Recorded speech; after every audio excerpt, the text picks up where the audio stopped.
Thank you for joining us here. I am next to Congressman Steve Cohen here, who has represented District 9 for nearly 20 years. Of course, as we mentioned earlier, you have been representing District 9 since January of 2007. And so I want to also touch on some of your earlier accomplishments. I know we were just talking about healthcare, securing nearly $400 million for the replacement of I-55 bridge. You've also really had accomplishments such as the construction of AutoZone Park, and then recently also you've secured more than $20 million in FEMA funding for Methodist, Le Bonheur, and Regional 1 hospitals, and then of course the Tennessee Education Lottery. Can you just speak about education within the state of Tennessee and healthcare, because I know those have been two primary topics by which you've touched on a lot, as well as when you've been locally Shelby County Commissioner and State Senator? Well, the first thing you've got to do as a public official is to help people have health care, get born and have health. That's a condition preceding to having any kind of life experience. Second is hopefully to educate people so they have an opportunity to have a better life, understand what they're seeing, and enjoy the cultural aspects and the historical aspects of life, which you do and learn. And then the third thing is to help them get a job. Well, you got to have a job, make some money to enjoy the different benefits that come. So healthcare, we helped put together the votes for the Med, now called Regional 1 Hospital, with its trauma center and its maternal unit and burn unit, which are extremely important and good. And we had a 6-5 vote on that in the county commission, and I was a commissioner and put together the 6 votes to make that happen. Education was the lottery, of course, over $8 billion for scholarships already, and that'll continue to grow in perpetuity. I think it's the most significant education project ever in the state of Tennessee's history. The healthcare, at the time, the building of the new hospital was the biggest healthcare initiative in the county's history. And then we've created jobs through the building of the bridge, which is the largest infrastructure grant the state of Tennessee's ever had, $400 million nearly from the federal government. And I went to Secretary Buttigieg and others in the administration and was able to get that money after the request of the state and Chamber of Commerce and all. That's going to create jobs. It's earthquake resilient, it's wider lanes, it's safer, and people will come here and they'll spend money. The money will be spent in the construction of the bridge, which will be $1 billion project overall. So that's going to produce jobs here, and we've got other issues we've had with jobs and helping people get opportunities. Absolutely. And Senator London Lamar said something very interesting when everyone was in Nashville for a special session, and she said that you have primarily and at times were the only politician that would invest into young Black aspiring politicians in the Memphis and Shelby County area, and she really said that she owed a lot of that to you and teaching a lot of people in this community. Why did you feel specifically earlier in your congressional career that it was important to invest in aspiring politicians, specifically young minority aspiring politicians in that way? Well, to be honest, when I was a kid, and we moved around a little bit, Memphis family, but we moved out of Memphis when I was in the 6th grade. In those intermediate years, junior high school to into high school, I was in Coral Gables, Florida for 4.5 years, and Pasadena, California for 2 years. So I really didn't have anybody that I could go to ask to be an intern. I tried to get an internship in Congress from Representative George Miller Jr., and my mother knew somebody who was kind of a Democratic heavy hitter, got us an interview, but nothing came of it. And I was up in the Capitol, I think it was in 66,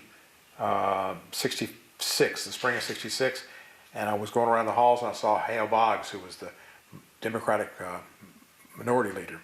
And I went up to him and I said, Mr. Boggs, I'm originally from Memphis, but we've lived in Florida and California for a while, so I really don't have a congressman to ask to help me with the internship. I'd like to, do you have anything you can help me with?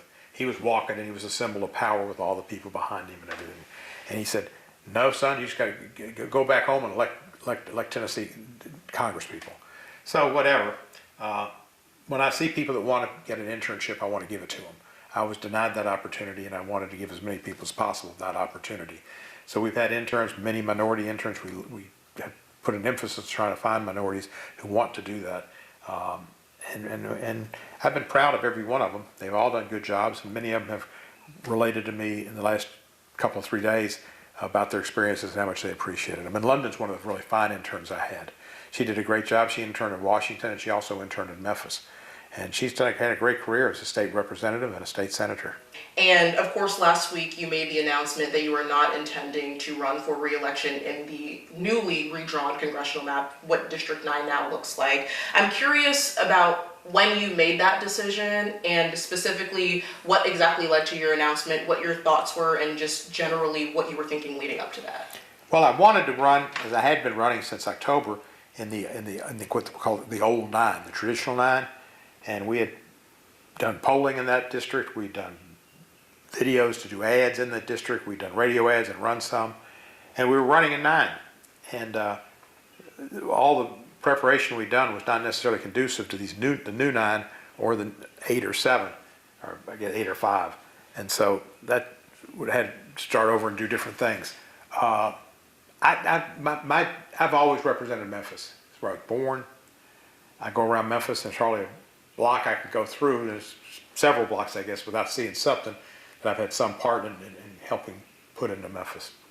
And I want to continue helping Memphis. And originally, this year, I wasn't planning to run for re-election, but and I knew it might be the last 2 years of this congressional seat. And I had a lot of people come to me saying, you must run because of what you get from Memphis. I've got more community project money from Memphis than all the congressmen in the past, I think. Congressman Ford Sr. got quite a bit, but we've gotten a lot of money. And it's gone for Le Bonheur Hospital to get ambulances, and College Chapel to help people that are homeless and need health care coming out of a prison or out of the hospitals. Habitat for Humanity, which has built homes for people.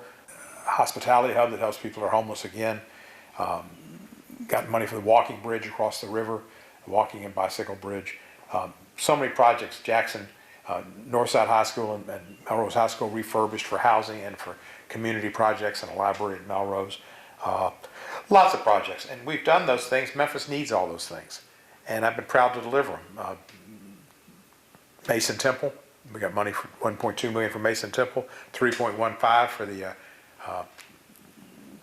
temple downtown. They had the fire, and that's been something historic occasion for Memphis. So I decided I would run to try to get more money for community projects, have the opportunity to be a senior member on the Judiciary Committee that would try to check balance Donald Trump in his next term, and he needs checks and balances. Hopefully he'll be gone after this term. He might stay for a third term. You never know what he'll do.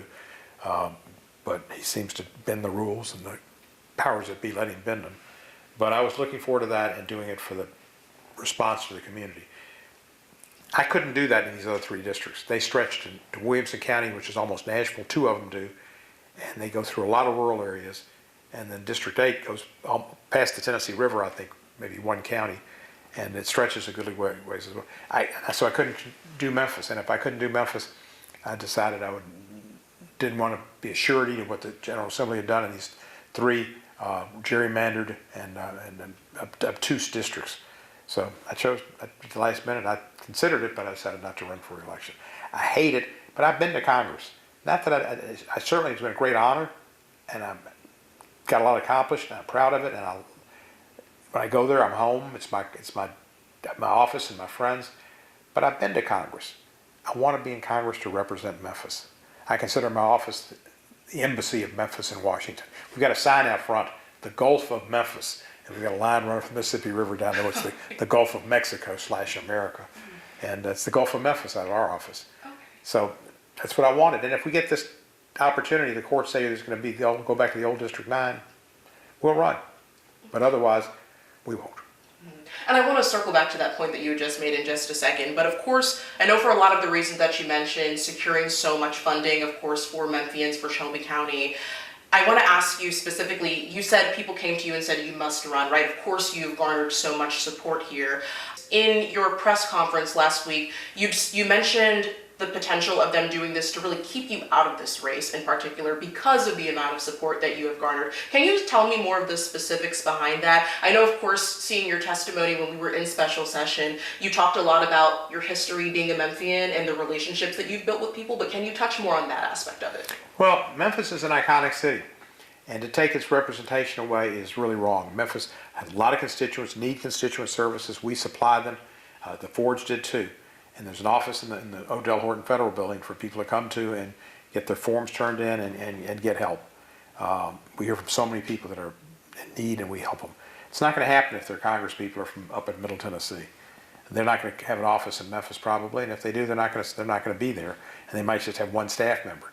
When they took apart Nashville and put 3 districts on the side of it, and there were suburbs and rural areas, none of those Congress people opened offices in Nashville. So there's no place for them to go. That's wrong, and it's going to hurt Memphis, and Memphis will be hurt economically. There's projects you can get, things you can get done. They won't be making Memphis a priority. And all the projects we got, and I mentioned a lot of the areas where we help people. We got the CAPS program, which helps people again getting out of prison, having drug problems, getting back on the streets, helping people with their lives. Places that don't get enough funding, and they get funding, but they're not going to get it in the future. And I'm really curious, based on what you just mentioned, specifically about knowing the people securing that funding. During special session, I know it seemed quite interesting to a lot of people that we spoke to that some of the bill sponsors didn't know specific demographic data. They lied. They knew that Memphis was majority black, and they said, we don't know. They wanted to say they didn't know to claim that they didn't have anything to do with making the districts divided by race. That was simply a lie. The attorneys told them to said that, and they said it. One of the guys was Senator Stevens. He went to Memphis State Law School, University of Memphis Law School. He knows Memphis is majority black. They simply lied. And the fact is, they created 3 districts, 2 of which were 29% black, and the third one was almost 32%, which is within the margin of error. The odds of that happening is, as they used to say, the odds of a monkey going to a typewriter and typing, and eventually they'll come out with Shakespeare. But it's long odds, and it takes a long time.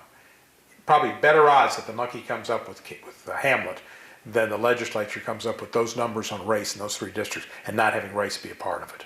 Mm-hmm. And that's an interesting point. I want to go back to something that you had mentioned earlier about you mentioning that if the court overturns this decision, then you would then run in what was formerly District 9. Can you walk me through the process of that? How likely do you think the potential of that is to actually happen, and what would the process look like for you? I can't say what the odds are. I mean, I'm a client. I'm not the attorney. And there's an old saying you learn in law school that when a client represents themselves, they have a fool for a client. You mentioned earlier about Senator Lamar being one of the better interns that you had. You're remembering her. Of course, she has now entered the race for this newly drawn District 9. I'm curious, I know we've had you on our program before, and you've spoken when it was primarily just you and Representative Justin J. Pearson. I'm curious if you are intending to throw your support behind Senator Lamar or another candidate in this race. London Lamar is a candidate who can win the race in November. She's got the character, the discipline, the knowledge of the legislative process, and the work ethic to be successful. Being the first woman elected from this district would be historic as well. I'm going to support the best person to be the member of Congress and the person who's most likely to win in November, and I think that's London Lamar. Sure. And so generally, I really do want to ask you, with your experience, about what you think the future of Tennessee's Democratic Party looks like, what you think the future of the Democratic Party in entirety looks like. Of course, because right now they are generally fighting unprecedented battles and rollbacks of certain things that have been historically here for decades within this country. So I'm curious to know if you feel the way that the party is right now in Tennessee and nationally is heading in the right direction, or what changes you think may need to be brought about at this time. I think the state party is very active. They've tried to make a presence in every county. I don't know that that's necessary. Some of the counties are extremely tiny, but they've tried to do that.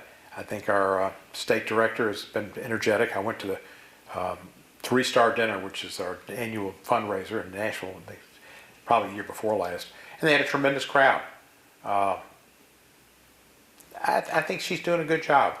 As far as the national party, they better do a good job, because we got to take the Congress, and if we don't take the Congress back and have oversight over this president, the country's in danger. The country's in danger already.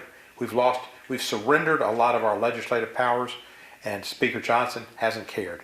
He's a acolyte of Donald Trump. He does what Donald Trump says. He's awed to be in his presence.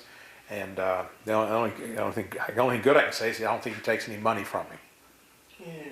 And I do want to ask about election turnout because, of course, in this most recent primary, election turnout was a little bit higher than it typically is in Memphis and Shelby County. But I know there's always been a lot of support around trying to bus people into the polls and getting a lot of turnout, but it just seems to really waver in some races in Memphis and Shelby County. What are your thoughts about that and the way that things are going? Do you think that there's one specific thing that may be stifling a lot of voters from coming out and participating? I think people do need to vote in big numbers. People died for the right to vote, and they're taking us back to Jim Crow days. People need to vote. They need to have registration drives. The churches need to be largely responsible. I've talked to several pastors who are going to be active in trying to get their church members to the polls, and they should work together. The Kojic ministers and the CME ministers and the AME ministers and the Baptist ministers, they all need to get together and try to make sure they've got an effort to get people to the polls in November.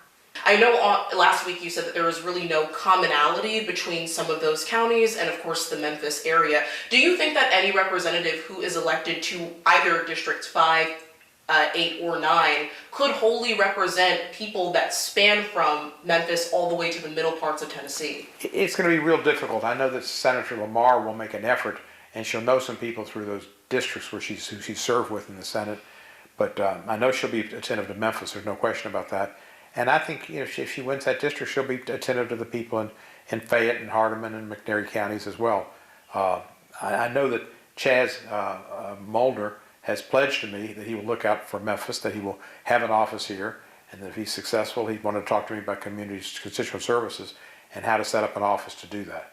So I think he'd hire somebody in Memphis and have an office, hopefully in the Odell Horton building where people are familiar with it, and he's pledged to do that. Now he needs to win. His opponent is under investigation for fraud, really, all fraud's bad, I guess, but allegedly raising money to bury a stillborn child that I think he raised $30,000 or more, and the child didn't exist. And he apparently, who knows what happened. But he's under investigation by the FBI, and he claimed he made himself I think it was like a $600,000 contribution to his own campaign. Wow. He's lucky to afford a meal at the Waffle House. Ooh. He didn't have any $600,000. Wow. And so with that, you're mentioning Senator Lamar being the best person for this race. Of course, her being more of a newcomer to the District 9 race, Representative Justin J. Pearson has, by his words, also garnered a lot of support. Do you think that both of them now being there will divide the Democratic vote among District 9? Are you at all worried that he may pull votes away from her? No, they're both going to get votes, but one of them is going to be the winner of District 9, and then they'll run against the Republican nominee, which will probably be Brent Taylor. But one of the two of them is going to win, and whoever wins will run against Brent Taylor. And Brent Taylor may not win. It's possible. I don't know. There's some other guy in the State House fella. I'd never heard of him. The one that wore the Trump flag going into the Capitol. Warner, I think's his name. He's got some support in certain areas, but I think Brent Taylor has been lining up support for this for months. I think he was responsible for the map. He chose the precincts, in my opinion. He got a little area drawn into Shelby County to get his house into it. He's claimed, maybe on your station, that he's lived in District 9, lives there now, because they districted it in, and he's always lived in District 9. I don't know where he lived, because I know District 9, and we've never had Eads. In terms of the odds with Senator Taylor versus either Senator Lamar or Representative Pearson, how do you think things match up there, specifically as things stretch beyond Memphis into the more rural counties? I think Senator Lamar has the best chance. Senator Lamar does not have video footage of her saying things to state troopers that I think most people in Tennessee would find offensive. Senator Lamar has an excellent voting attendance record. Senator Lamar has passed bills in the legislature. Senator Lamar does not have video of him going up to physically assault a member of the legislature in a committee meeting. Those are things that will be devastating to Justin Pearson. I mean, there's enough film footage on him to make him unelectable. And so, just going back to you, Can you talk to me about what's next for you, and if we're going to maybe see you out there co-signing with Senator Lamar, or are you planning to do anything else? Can you just talk to me about next steps in your life and what you're planning for? I've got 7 months I'm going to be in Congress. I'm going to fight Donald Trump as much as I can to try to preserve America, preserve our values, try to get more monies for Memphis. We know that we've done good in the committee process as far as getting some community projects for next year. We want to see that they're included in the bill that's passed. I'm on Intelligence Committee, and I'm going to continue to make sure we have our intelligence is taking care of our country. There are a lot of dangers out there, countries that have ill will toward America, and we need to have our intelligence forces be trained well, funded well, but we also need to make sure they're operating within the contours of the Constitution and not violating any American citizens' rights. Can you talk more about what that looks like, those checks and balances system, and how it is working with your colleagues and other U.S. representatives to ensure those checks and balances? Well, the checks and balances, so the legislature is supposed to be a check on the executive. And unfortunately, especially in the House, we've surrendered that. The court, which is supposed to be a check on each, did rule that 2 of the tariffs that Trump used were constitutional prerogatives, and it should have been passed by Congress.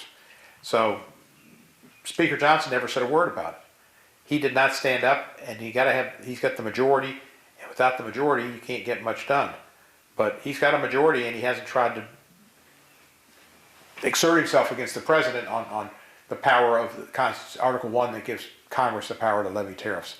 Also, levy monies. Trump is getting this $1.776 billion given him by his Justice Department, which if they didn't give it to him, he'd fire his lawyer, who's in charge of the Justice Department, and hire a new lawyer until he could get somebody to do what he wanted. But this guy knows to do what he wants because Pam Body's been given the axe, so he's seen the picture. He knows how high to jump. And that's just unbelievable. And this is supposed to be funded through the legislative process. And the House and Senate, I don't think they're going to put it in the reconciliation bill. Hopefully they won't. And that shouldn't happen. But there was his ballroom. We don't need a ballroom. That's insane. He has 200 or so people in the East Wing, not the East Wing, in the East Room. He tore down the East Wing. That's sufficient. Food's pretty good. Yeah, I say you're cramped a little bit. You're having dinner with King Charles. You're going to get over it. Lastly, when people hear your name, Congressman Steve Cohen, what do you want your legacy to be in Memphis and Shelby County and Tennessee? Well, I think it's been shown in the people that have called and the people who have texted and the people who have commented on social media. It's going to be love for Memphis, the state lottery, education, and different projects, whether it's the bridge, whether it's AutoZone Park, whether it's help for the University of Memphis, or there's going to be a lot of projects. But I guess the main one's going to be the lottery and education forever. That's probably my signature event of my career, but I've had lots of them. The arts are funded through our license plate program that I did in my second year in the Senate. Done bills that are unique to Tennessee on animal welfare, and I'm a big fan of puppies and kittens and dogs and all, and so that's something I've done, and we've done a lot for with the lotteries provided people opportunities to get job training at technological centers, tech centers. So getting people trained has been important too. There's a lot of things people bring up, and different people have different things that they remember. But I think people remember me as having a commitment to duty, to working hard for Memphis, to showing up, speaking out, and always looking out for the Constitution. Wonderful. Thank you so much for your You're time, welcome. Congressman Cohen. We really appreciate it. You're welcome.